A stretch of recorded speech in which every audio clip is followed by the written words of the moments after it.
Bertrand Prache é um artista francês que faz arte a partir de sucata. Ele pega um monte de lixo, um monte de coisa que as pessoas jogam fora, que não serve para nada, e faz obra de arte a partir disso. Mas a obra de arte dele é um tanto quanto diferenciada de tudo que você já viu. Muita gente faz arte a partir de coisas descartáveis, mas as obras dele são diferentes, porque você precisa enxergar o que ele fez a partir do ângulo certo para entender a coisa.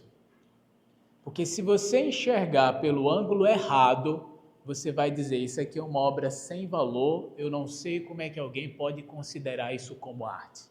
Acho que já apareceu aqui para vocês na tela, a Alessio está colocando aqui, algumas obras de arte do famoso Bertrand Prache. Elas estão chegando por aí. Chegou? Pronto, agora sim. Pronto. Então eu vou me posicionar mais para cá, para que vocês também possam ver. Esse aqui é o Bertrand Prache, artista francês. E essa aqui é uma das obras de arte dele que se encontra no museu. Então, você olhando por aqui diz, isso aqui pode ser chamado de obra de arte? Parece meio esquisito, não é? Então tem um pedaço de cadeira velha, aqui ela não está inteira, ela está quebrada, você consegue ver algumas calças jeans, por aqui um sapato, parece que um piano quebrado aqui, e você pode dizer, isso não parece ser uma obra de arte. Então vamos ver pelo próximo ângulo. Ainda está meio esquisito. Eu estou vendo aqui sapatos, calça jeans para cá, talvez um casaco, piano quebrado, mas está uma experiência meio esquisita de olhar para isso. Mas nas obras de Bertrand Prache, ele diz o seguinte, tem lá uma plaquinha, olhe por aqui. E aí quando se olha pelo ângulo certo, olha só o que acontece. Agora você consegue enxergar a obra que ele quis comunicar por meio de sucata. É essa imagem que aparece quando você olha pelo ângulo certo. E outras obras poderiam ser mencionadas, como esta aqui, que parece uma completa confusão. Você olha por aqui e diz, como é que isso aqui está no museu? Devia estar no ferro velho. Mas quando você olha pelo ângulo certo, aparece essa imagem desse bigodudo aqui. Tanto quanto interessante, a última imagem, essa aqui, ao meu modo de ver, é mais surpreendente ainda. É uma completa bagunça, parece uma mesinha virada aqui, certo? Uma estrutura de madeira no fundo, mas quando você olha pelo ângulo certo, tem que se agachar aqui, nessa imagem. Você se agacha e olha a partir daqui, aí olha a imagem que aparece. Com certeza um artista diferenciado. E por que eu estou trazendo essas obras do Bertrand Prache para cá, para todos vocês? Estou trazendo porque a crucificação de Cristo precisa ser vista pela ótica certa, senão a gente vai se perder. Se a gente não enxergar esses eventos da crucificação, o sofrimento de Cristo, a humilhação de Cristo, tudo o que ele passou e que foi lido aqui, se a gente não enxergar na perspectiva que Deus quer que a gente enxergue, a gente não vai conseguir compreender a mensagem. A gente vai ler esses textos bíblicos e dizer, coitado, olha só o quanto sofreu, bichinho, né? Olha só, sofreu, olha só que humilhação, olha só que dor, olha só que sofrimento, sangue derramado, coroa de espinhos, bichinho, sofreu demais. Pense numa vítima injusta. Não devia essas coisas acontecer com ele, né? Essa é a conclusão que qualquer pessoa pode chegar olhando a história da crucificação pela ótica errada. Mas hoje eu gostaria de mostrar para todos vocês qual é o jeito certo de olhar para a crucificação de Cristo. E garanto que isso será surpreendente para todos nós. Espero que você esteja com a sua Bíblia aberta em Mateus capítulo 27. Mateus 27 é a cena mais irônica da Bíblia. O que é ironia? Ironia não é o mesmo que piada. Ironia é um recurso da linguagem para dizer o oposto do que foi dito. Por exemplo, você entra num quarto todo bagunçado. E aí, quando você entra nesse quarto, diz: nossa, como tudo está organizado aqui. Você se apropriou de uma ironia. Você utilizou uma frase para dizer o oposto disso. Mateus 27 está repleto de ironia.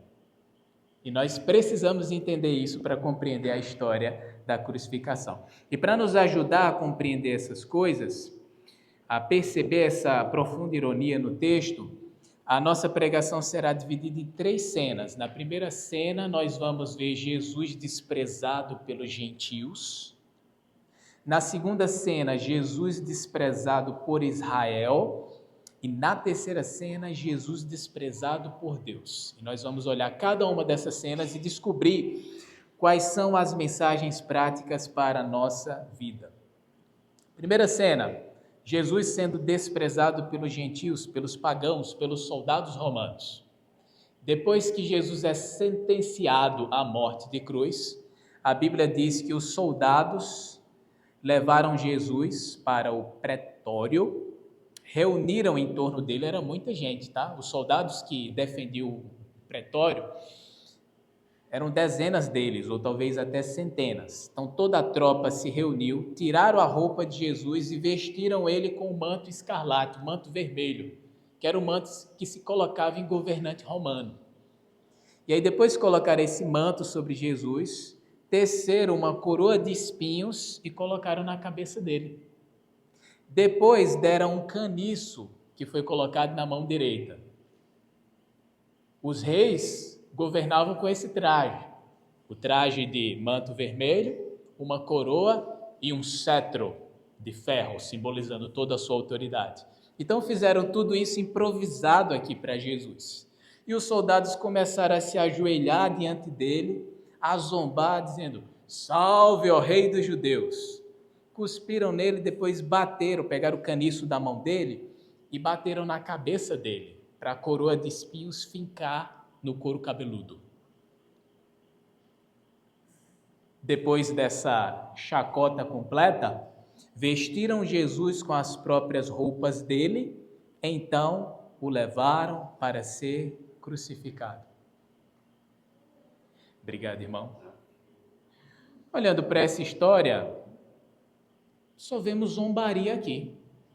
Só vemos uma completa humilhação, um completo escárnio, vendo Jesus ser difamado, sofrendo uma tremenda injustiça. É isso que nós vemos na superfície. Mas Deus nos convida para enxergar essa história pela ótica certa. Qual é a ótica certa que Mateus quer nos ensinar? É a seguinte: até os gentios, soldados romanos, estão dizendo que Jesus é rei. Até os gentios estão se ajoelhando diante dele, estão o coroando, de modo que a coroa que os gentios fizeram para ele tem que ficar para sempre na cabeça dele. Olha só, Jesus está sendo coroado como rei. Ele foi coroado pelos gentios. Ele recebeu vestes de rei. Ele foi louvado e adorado como rei. Olha só que maravilha. Esse é o elemento da ironia do texto, porque, de acordo com as Sagradas Escrituras, a cruz não foi uma tragédia, a cruz foi plano de Deus. E o que é que nós vemos aqui? Vemos os pagãos romanos contribuindo para o plano de Deus acontecer. É como se todas essas coisas humilhantes e trágicas estivessem acontecendo com Jesus, mas no final, o próprio Deus está dizendo o quê? Eles estão contribuindo para o meu plano acontecer. Estão contribuindo. Jesus Cristo é rei, e isso está saindo da boca desses soldados pagãos. Eles estão ajoelhados, eles estão reconhecendo que Jesus é rei, colocaram até coroa de espinhos sobre ele. Você diz: nossa, não foi nada gentil de colocar coroas de espinhos na cabeça de Jesus. É verdade, não foi nada gentil. Mas veja, o livro de Gênesis diz que quando aconteceu o primeiro pecado, caiu uma maldição sobre a serpente, uma maldição sobre Adão, uma maldição sobre Eva e uma maldição sobre a criação. Deus disse: maldita é a terra por tua causa, a partir de hoje nascerá espinhos. A maldição que caiu sobre a terra produziu espinhos, e agora esses espinhos estão na cabeça do rei da criação. Ele leva sobre si não somente a nossa maldição, mas também a maldição de toda a criação. É isso que ele está fazendo aqui. Jesus está levando sobre si a maldição de toda a criação. Ele está levando a nossa maldição. Ele está sendo humilhado, mas é justamente nessa humilhação que ele se torna rei. Ele se torna rei justamente pelo sofrimento. Então, Mateus 27 fala sobre a humilhação de Jesus, mas está falando também de sua realeza, porque é por meio dessa humilhação que ele se torna rei. Os soldados romanos falaram palavras verdadeiras, apesar da intenção ser errada. O Cristo crucificado é rei. A coroa está para sempre na sua cabeça. Eles falaram tudo isso em tom de zombaria, é claro. Mas as palavras que eles falaram e as atitudes que tiveram são, pelo menos parte delas, reproduzidas por nós como expressão de fé.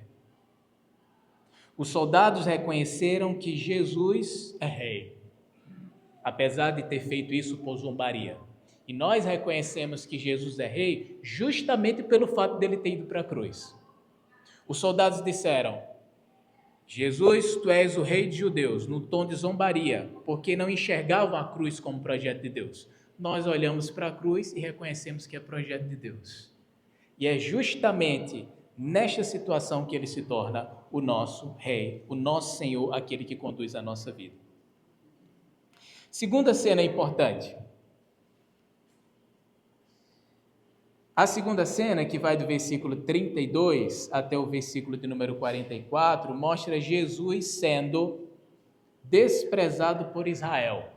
E várias frases dos anciãos, dos líderes religiosos e também dos dois ladrões que estavam na cruz. Dois ladrões insultavam ele, blasfemavam contra ele, exatamente os dois, só que um se arrependeu depois.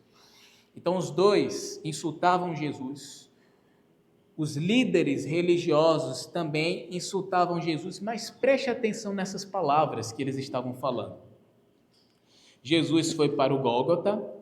Primeiramente foi posta uma placa na cruz: este é o rei dos judeus. Essa placa indicava a sua condenação, o motivo pelo qual ele foi condenado à morte de cruz. Ele foi condenado à morte de cruz por quê? Porque se declarou rei dos judeus. Então aqui está a sentença de sua condenação. Mas na verdade essa placa não foi apenas uma sentença de condenação, foi a própria proclamação do evangelho. Jesus é rei dos judeus. Então essa é a ironia da história. Agora preste atenção no que eles estavam falando. Olha só, versículo de número 40. Ei você que destrói o santuário e em 3 dias o reedifica. Então estão dizendo para Jesus: não é você que prometeu destruir o templo e em 3 dias reconstruir de novo?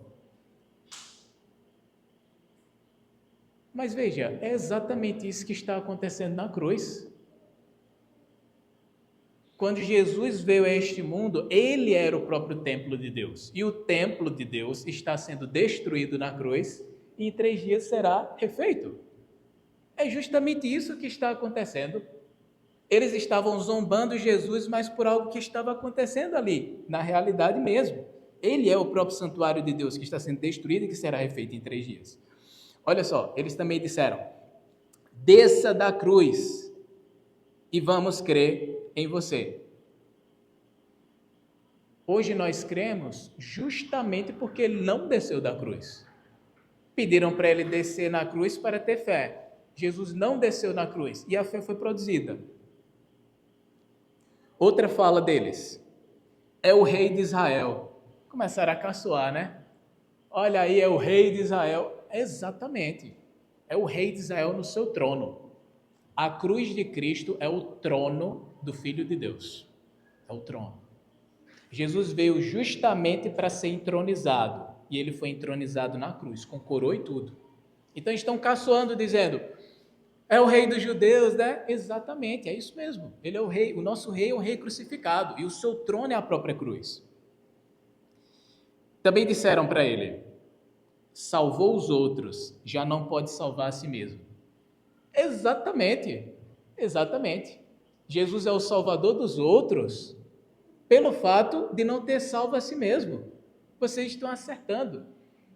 Então, todas essas coisas que foram faladas para criticar e blasfemar Jesus, olhando pela ótica certa, são profundas palavras de fé, são profundas confissões de fé. Outra coisa que falaram, não disse que era filho de Deus? Agora vamos ver se Deus vai livrar você. Sim, ele é filho de Deus mesmo. E ele não foi livre dessa hora, porque ele precisava passar por essa hora, para que nós fôssemos livres. Então, quando nós olhamos para todos esses insultos, para toda essa humilhação, vemos o projeto de Deus se cumprindo, apesar do pecado das pessoas, apesar da blasfêmia de todas essas pessoas. Na cruz vemos um homem impotente, um homem que parece que não pode salvar. Ele está preso na cruz, com a fronte sangrando, pregado. Você olha assim e diz, esse aí é completamente impotente. Mas calma, você está vendo pela ótica errada, vamos ajustar isso. Quando a gente ajusta e vê pela ótica certa, pela ótica que Deus quer que enxerguemos, aí vamos dizer, este homem crucificado, impotente, que nada pode fazer, é aquele que faz todas as coisas. E é aquele que providencia a nossa salvação. Então, pela ótica certa, aí a história da cruz começa a fazer sentido. Essa não é a história de uma vítima injustiçada. É a história da própria entronização do Filho de Deus, com coroa e tudo, e com reconhecimento público. É como se os homens estivessem se juntando para acabar com o projeto de Deus, e Deus está, no final de tudo, dando risada. Dizendo, meu amigo, vocês estão fazendo o meu projeto acontecer. Foi exatamente isso que planejei. Este homem que nada pode fazer na cruz, que aparentemente nada pode fazer, é o Rei Salvador. E nós, com certeza, precisamos dele. Eu não sei você, mas eu não consigo salvar a mim mesmo por causa dos meus pecados. Então, se eu não consigo salvar a mim mesmo por causa dos meus pecados, então eu preciso de um Salvador. Mas quem é o meu Salvador? Um homem crucificado que aparentemente nada pode fazer. Este é meu Salvador. Exatamente. Por quê? Porque a fraqueza de Deus é mais forte do que a força dos homens. Este é o nosso Salvador. Terceira cena. A cena de Deus abandonando Jesus. Esse foi o golpe mais duro e talvez a cena mais chocante de todas. Veio uma grande escuridão sobre a terra, quando ainda não era noite, e Jesus clamou, Eli, Eli, lama sabachthani, que quer dizer, Deus meu, por que me desamparaste? Jesus não apenas falou o que sentia, ele se sentia abandonado na cruz naquele momento. Ele constatou um fato real. O Pai abandonou Jesus ali. Você diz, mas veja, mas na Bíblia diz que Deus não abandona os justos, Deus não abandona os fiéis, é verdade. Mas naquele momento, Jesus foi abandonado pelo Pai. E talvez você leia essa história, leia essa frase de Jesus e diga, isso não faz sentido. Isso parece um caos. Isso não pode acontecer, isso não pode entrar na minha cabeça. Como é que o Pai abandona o seu filho na cruz na hora que ele mais está precisando? Isso parece loucura, isso não pode ser desse jeito. Isso a gente olhando pela ótica errada, mas ajuste a ótica agora. Por que o Pai estava abandonando o filho ali na cruz? Porque Jesus Cristo estava carregando todos os nossos pecados, as nossas infidelidades. Estavam no corpo dele. E o corpo dele precisava ser pregado na cruz para que o nosso pecado fosse punido e pago nele. É agora onde ajustamos as coisas. O Pai abandona o Filho para que o nosso pecado fosse punido na carne dele. E olha só a história de Israel. A lei de Moisés diz o seguinte: povo de Israel, se vocês obedecerem à palavra de Deus, Deus vai abençoar vocês. Mas se vocês desobedecerem à palavra de Deus, maldições cairão sobre vocês e vocês irão para o exílio, irão para longe da presença de Deus. Jesus carrega as maldições que o povo de Deus iria sofrer, carrega sobre si e enfrenta o próprio exílio, enfrenta a própria distância de Deus. E o que é esse abandono senão o inferno? O que é o inferno senão a total separação de Deus? Isso é o inferno. Na cruz, Jesus suportou o inferno. O inferno. A total separação de Deus, ele enfrentou. Para quê? Para que você pudesse ser acolhido por ele para sempre. Jesus Cristo foi abandonado por um momento para que você pudesse ter o Pai para sempre e comunhão real com Deus.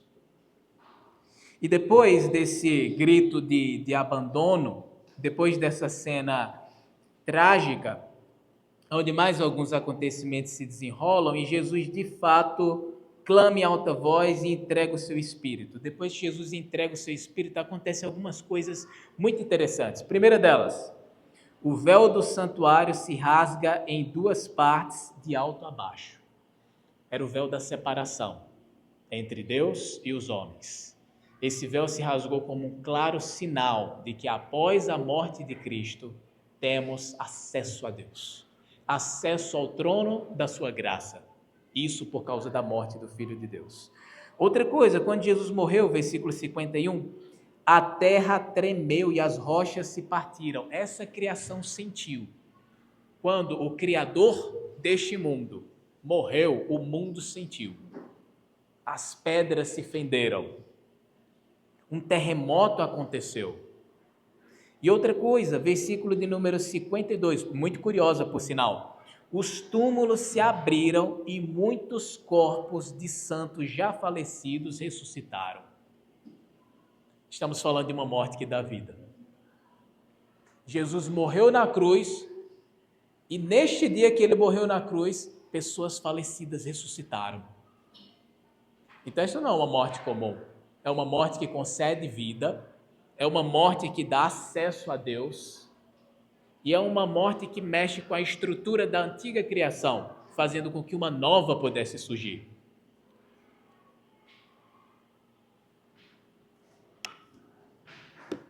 E tem mais um detalhe. Essa morte não apenas abalou a estrutura da criação, o mundo dos mortos e também o véu do santuário.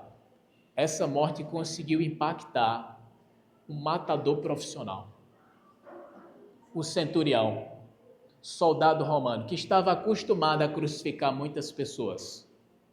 Um homem sem coração. Quando viu Jesus morrer do jeito que morreu, ele disse: verdadeiramente este é o Filho de Deus. A pessoa mais improvável foi impactada pela morte de Jesus ali naquele momento. O mais improvável. Vemos que a morte de Jesus na cruz também promove um impacto pessoal na vida das pessoas. Impacto pessoal. A morte de Jesus não apenas abala o mundo dos mortos e também a estrutura da criação e também o próprio templo, ela também mexeu com as pessoas e acabou também mexendo conosco. É por isso que nós estamos aqui. É assim que nós vemos, para concluir, a crucificação pelo ângulo certo. Não veja na cruz um homem derrotado, uma vítima injustiçada que nada pode fazer, mas o Rei Salvador, aquele que veio assumir o seu trono, que é a própria cruz, aquele que veio assumir a sua coroa, que era propositadamente uma coroa de espinhos, aquele que veio para sofrer e vencer o pecado para nos dar uma nova vida. E essa morte vivifica. Essa morte abre um novo caminho para Deus. Cristo enfrentou o inferno na cruz em nosso lugar. Carregou todos os nossos pecados. E se Ele fez tanto por nós, não faz sentido viver para nós mesmos, como se Ele não tivesse feito nada. Com certeza a nossa vida precisa ser repensada e vivida para aquele que por nós morreu e ressuscitou. Os homens estão zombando, mas Deus está dizendo: o meu plano está acontecendo. Não se trata de uma vítima injustiçada, mas do Rei eternamente conhecido como crucificado de Deus, o Messias Redentor. Amém.